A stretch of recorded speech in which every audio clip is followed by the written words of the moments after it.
As usual, welcome back. It's Kovacs Report, and we're going to take a look at Ultimate 12. Now, a little disclaimer, I am going to go through the whole book, so spoilers abound, and it is not going to be a positive review of this book. So if you're a huge fan of this book and you don't want to hear someone pointing out things they don't like, I would advise you either turn off the video or just have a listen, because it's good to find out what other people think, right? I'm not going to be nasty. I'm just going to tell you what I think. So here we go. Ultimates 12, Deniz Camp, an art by Frigeri, who does an admirable job on the art as usual. But let's look at the book. Let's look into this. So the Ultimate's running for a year now. This is the 12th issue. There's been some one-shots tie-in as well. And I have not been a big fan. I've not been a big fan because this is supposedly the flagship book of the Ultimate universe, right? In my opinion, Ultimate Spider-Man is the clear-cut winner of all of these books. It is so strong, and I love it. And I have pretty much intensely disliked every issue of this book. Every issue, in my opinion, has been laden down with personal ideology and messaging from the writer, rather than telling a story with the characters that involve those beliefs that person has. I'm not saying his beliefs are wrong. I'm just saying that they're so heavy, it's at the expense of a cohesive story. And that's part of the problem with this book. It's been 11 issues of nothing, really. I mean, nothing's really happened. And this whole story is time is ticking. Time is ticking for, the Ultimates to figure out a plan and to put it into action and defeat the Maker, right? And nothing's really happening, really. It's just been one message after another. And this is issue 12. So that's a whole year of investing in this book. Now, I've spoken long enough about that. I just wanted to give you a little sort of heads up about where my head is coming into this book. So we start off with Nick Fury, and it's a nice little nod to Dupe there. I like that. And we discover that there is a mole in the Ultimates, right, who's feeding back information about what they're up to. And then we get suddenly blasted into essentially what was the last page of issue 11, where the Ultimates are completely smashed into smithereens and they're all dead. And then the rest of the issue is essentially a conversation between the team and Doom, right? And what unfolds is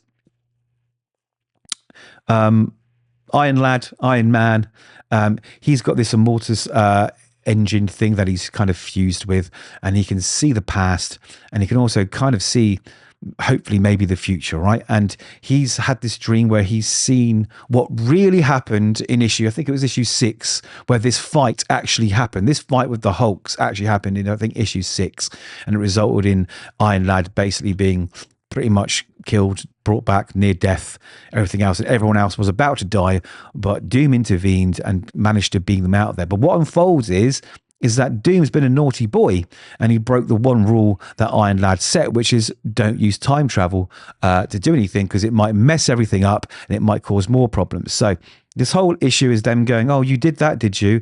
That's not great. And he's like, well, I'm unapologetic. You're here. You're alive. Thank you would be good. And that's what it is. And eventually they realize that actually it was a good idea. And Doom and Iron Man decide that, look, everything we're doing isn't working. We need a new plan. We need to think outside of the box. We need to do something that we haven't done before, or we need to do things that we normally wouldn't do. So we need to say, look, no rules anymore, right? The world's at stake. Right? What's the point of sticking with the rules if we're all going to die anyway, right? So they decide, yes, you're right. And that's it. And Tony's ingenious plan here, this is it. This is how he decides this can all go forward, is to scrap Ultimates 2, which is what this is, and do Ultimates 3, which is basically probably a new team with some of the new members that they've collected along the way, maybe add some new people and do things a little bit differently. Now, I hope they're going to hurry up, because apparently there's only 6 months remaining, and I don't think I can last another 6 issues of this book, because it is, in my opinion, probably the worst book in this whole Ultimate relaunch. It's not great. I don't think Deniz Camp wants to write these superheroes. I think he just wants a vehicle to tell his own story, really, because there is no story here. And the thing about this is that it also, with this direction we're now going, there is one more thing to reveal. It also means that everything that you've read in the last 11 months is meaningless, because if we're going to change time, nothing we've done in the past year actually makes any difference. So, like, why not spend that year ramping up a decent story, something that is going to make a change? It isn't the bigger, like, oh my God, they've spent all that time and nothing's happened. Oh my God, what's going to happen? Oh, this is terrible. It's just like, okay, so I've just wasted my time for a year. And that's how I feel about it.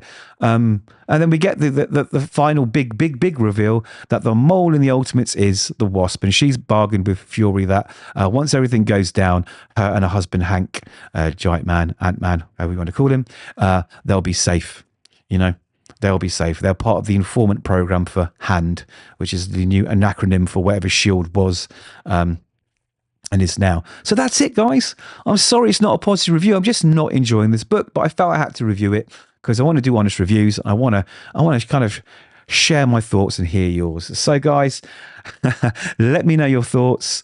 Please be kind. And until next time, we'll see you soon. But don't forget to hit subscribe and like the video if you like it. Take care, guys.